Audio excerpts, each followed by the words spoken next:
Fighters from the self-described Islamic State now control more than half of Syria, according to the Britain-based Syrian Observatory for Human Rights.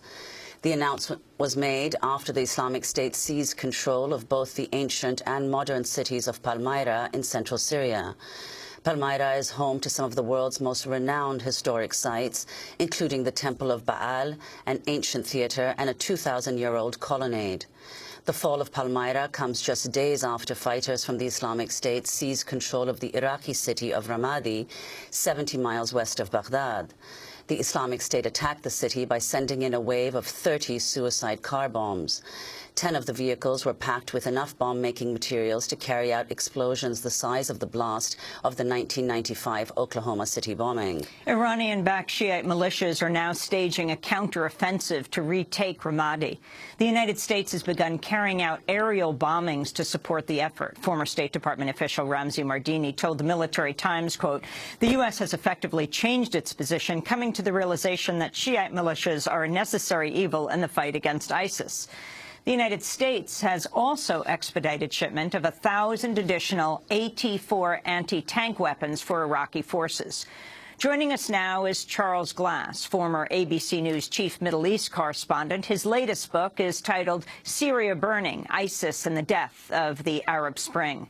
Charles, first address this latest news that the self-proclaimed Islamic State has moved from Ramadi and has now taken over the ancient city of Palmyra in Syria, and that ISIS now controls more than half of Syria. Well, it hasn't moved from Ramadi. The Islamic State is fighting a two-front war, one in the east against the Iraqi army and the Peshmerga of the Kurdish regional government, and in the west against the Syrian army. They have substantial forces on both sides so that they're able to attack in both places, and is now, as we've seen with Palmyra and Ramadi falling, successfully to fight this two-front war. The fact that they can do this means that they have not given up, they have not retreated. There were hopes in Iraq that there would be an attempt to retake Mosul. Obviously, that is going to wait while Baghdad itself is protected because Ramadi is so close to Baghdad. And in Syria, taking Palmyra, or the town of Tadmor next to Palmyra, where there was a notorious prison where there were many Islamist prisoners, is a major coup for them. But when we say that half of Syria is now under ISIS control, what that means is that half the territory is, but 3/4 of the population is still under government control. And Charlie Glass, could you talk about the significance of Palmyra? I mean, not only is it the site of these ancient ruins, but it is also close to the oil and gas fields, which the Syrian government uses to generate electricity for a part of the country. Well, ISIS had already last year taken oil and gas fields near Raqqa, which is the capital of the Islamic Caliphate. So this is simply expanding their access to more crude oil, which they are selling extremely cheaply on the world market through Turkey. And do you think there's been some concern expressed that ISIS will gain revenue, possibly, from the illegal trafficking of the antiquities that are there in Palmyra? Well, ISIS and the other extreme Islamic group, the Nusra Front, have been selling antiquities from northern Syria for the past couple of years. It's nothing new. Traders are coming down from Turkey to buy the most valuable artifacts and then sell them in Turkey and in Europe.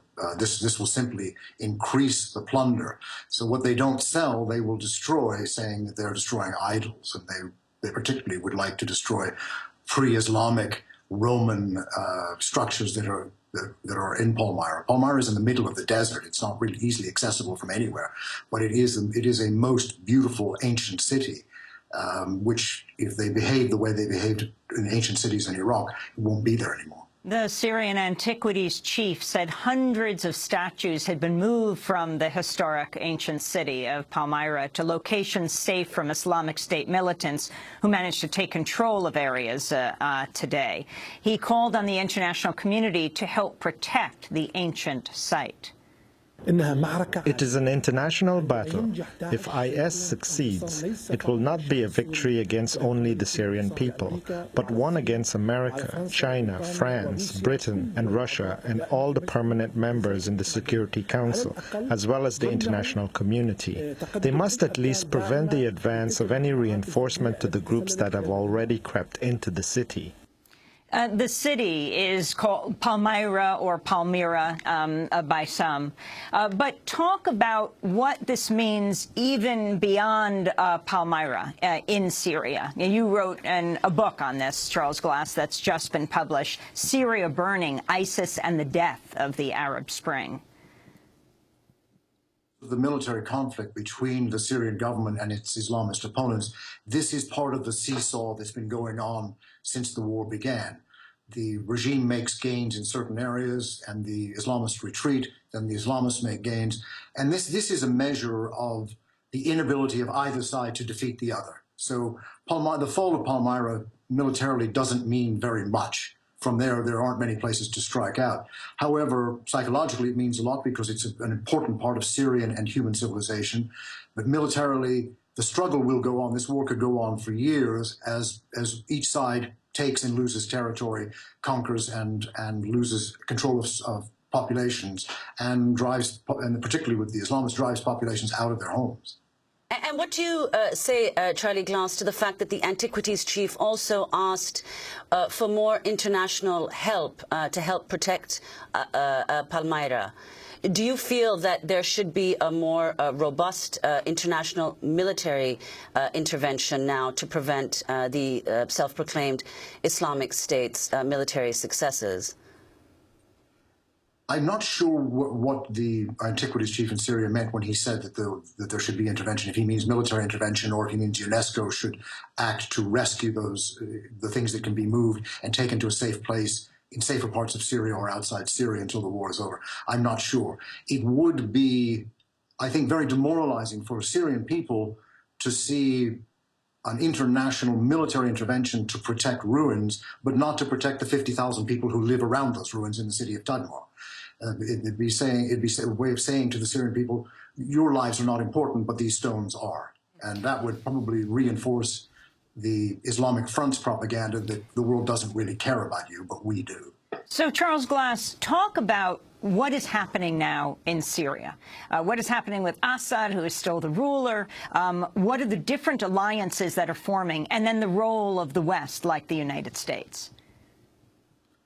Well, the alliances in Syria haven't changed much. I mean, the Iranians and the Russians still back the Assad regime, and the United States, indirectly, France, Britain, Saudi Arabia, Qatar, and Turkey are supporting the opposition. The United States says it's supporting a mythical, moderate, non-Islamist opposition, but the weapons that it gives to those people end up in the hands of ISIS or the Nusra Front anyway, as soon as they cross the border.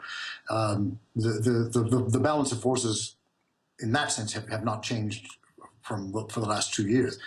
I think one of the problems that the United States has is that it has two different policies in this war. It is confronting actively IS in Iraq because the United States supports the regime in Baghdad, but is allowing its client states, Turkey, Saudi Arabia, Qatar, to support that same IS against a regime in Damascus that it doesn't like because of its alliance with Iran and Russia. What is the role of Saudi Arabia here? Saudi Arabia's role has been consistent from the beginning. It wanted to see Assad thrown out, and it was giving funding and arms to anyone who would do that. And because of its own particular Wahhabist ideological bent, it gave the bulk of those supplies to people like that. And those are the people who form the two major Islamist groups in Syria, the Islamic State and the Nusra Front. But what do you think accounts for the fact that U.S. policy is different in Iraq and than it is from Syria? As I said, they want the regime in Damascus to fall because of its relationship with Iran, its support for Hezbollah in Lebanon, and its alliance with Russia. They want that regime to go. In Baghdad, they want the regime, since they set it up after the invasion of 2003, they want that regime to stay. But the problem is, these two regimes in Baghdad and Damascus are the forces opposed to the Islamic Front, and it's the Islamic Front that wants to overthrow both of them. So until there's a coordination of forces, the Syrian army in the west, the Iraqi army and the Kurds in the east, to have a coherent strategy to squeeze the Islamists in the middle, the war will go on and on. The significance of the U.S. announcing that special forces had conducted a rare raid against a senior Islamic State figure at his residence in Amr in Syria's oil-rich southeast. Commandos killing Abu Sayyaf, a Tunisian jihadi described as a manager of the Islamic State's oil and gas operations, which has been the significant source of income for the organization. Well, I'm not sure what your question is. You just... The significance of them killing him in this rare raid on his home. Well, if it's true, then it's an attempt to cut off some of their supply of money because they're using that to fight the Iraqi army and have successes like the one they've just had in Ramadi. If it's true, I mean, a lot of these reports that come out, they're impossible to verify because there's only one source for that story. Huh. Well, I also wanted to ask about Iraq. On Wednesday, State Department spokesperson Jeff Rathke acknowledged the loss of Ramadi was a setback, but pledged continued U.S. support. We've always known that the fight would be long and difficult, especially in Anbar province. And so there's no denying that this is a setback, but there's also no denying that the United States will help the Iraqis take back Ramadi. As of today, we are supporting the Iraqi security forces and the government of Iraq with precision airstrikes and advice to the Iraqi forces. Our aircraft are in the air and searching for ISIL targets, and they will continue to do so until Ramadi is retaken. The fall of Ramadi came despite weeks of U.S. airstrikes and is considered one of ISIL's biggest victories since it seized territory across Iraq last June. Speaking Tuesday, Secretary of State John Kerry said he expects the Islamic State's gains to be reversed. In addition, their communications have been reduced, their funding and financial mechanisms have been reduced, and their movements, by and large, most certainly where there are air patrols and other capacities, have been reduced. But that's not everywhere. And so it is possible to have the kind of attack we've seen in Ramadi, but I am absolutely confident in the days ahead that will be reversed. Charlie Glass, that was John Kerry speaking on Tuesday. So could you talk about this question of whether the U.S. should now engage? I mean, even the Iraqi government has said that they need more military assistance to be able to fight the Islamic State. And because, as you pointed out, the U.S. is supporting the Iraqi government, whereas, of course, it's not doing so with the Assad regime in Syria, do you think that the U.S. should now consider perhaps troops in Iraq? It seems to me obvious that the first measure should be to deprive the Islamic State of its arms and money from coming through Turkey. Turkey is a NATO ally of the United States. It can close that border. It has not closed that border. The United States has not forced it to close that border. Until that border is closed, it has free and easy access to supplies and to funding and to places for its fighters to receive medical treatment and to get rest when they need it. Without that, they're going to find themselves surrounded by the Syrian army, the Iraqi army, and the Kurds with no lines of communication for outside support. I would think that if the United States wants to stay out of another war in the Middle East, which I think most of the public does want, that the correct strategy would be to cut off the supplies and the funding through Turkey. Last year in France, and on June 2nd, ministers from members of the coalition fighting the Islamic State will meet in Paris to devise strategies to reverse recent losses. What do you think needs to happen as we look from Iraq to Syria? Well, first, as I said, to close the border. Second, there has to be coordination among the Syrians, the Iranians, the Iraqis, the Americans, who are all actively involved in opposing the Islamic State. Without that kind of coordination, it's not going to work, because as we see that the Islamic State can effectively pick which side it's going to fight at which time, and then go after the other side when it suits it. At the moment, it's setting the agenda. I think that this coordination is vital. I think also it's vital to bring an end to the war in Syria through discussions between the United States and the Russians. So the the United States supporting the opposition, the Russians supporting the regime, if they can come to an agreement between themselves, that would be a huge step forward that they want, that if they do indeed want to bring peace to Syria, rather than simply force their own agenda at the expense of the Syrian people. And Charlie Glass, you mentioned the question of funding and cutting off funding and closing the border. In your book, you conclude your book, Syria Burning, by citing an Arab diplomat in Damascus who said about support for the Islamic State, it's like the lion tamer. He feeds and trains the lion, but the lion might kill him at the right moment. So given this concern, is it your view that countries like Turkey, Qatar, Saudi Arabia, etc., have now relinquished funding, military and financial, to the Islamic State? No, clearly they haven't stopped funding and supplying them. The Turks are still allowing fighters to go through their border and to take part in fighting in Syria and Iraq. No, that simply hasn't happened. It probably should happen. I think one of the fears that all of the backers of these two big Islamic groups have is that if the fighting in Syria stops, that they'll come home and make problems for them at home. In a way, the Saudis, by encouraging these people to fight in Syria against what they see as an idolatrous, Alawite, non-Muslim regime, is a way of making sure they don't come back and make problems in Saudi Arabia itself. And the Turks also would be very worried if some of these fighters decide to go after Turkey and try to set up an Islamic State in Turkey, or indeed any of the countries that have supported IS. I want to finally turn to the comments made by former Florida governor, Republican presidential hopeful, and first brother, Jeb Bush. Speaking Wednesday, he suggested the Obama administration's policies led to the creation of the Islamic State. ISIS didn't exist when my brother was president. Al-Qaeda in Iraq was wiped out when my brother was president. There were mistakes made in Iraq for sure. But the surge created a fragile but stable Iraq that the president could have built on, and it would have not allowed ISIS or ISIL.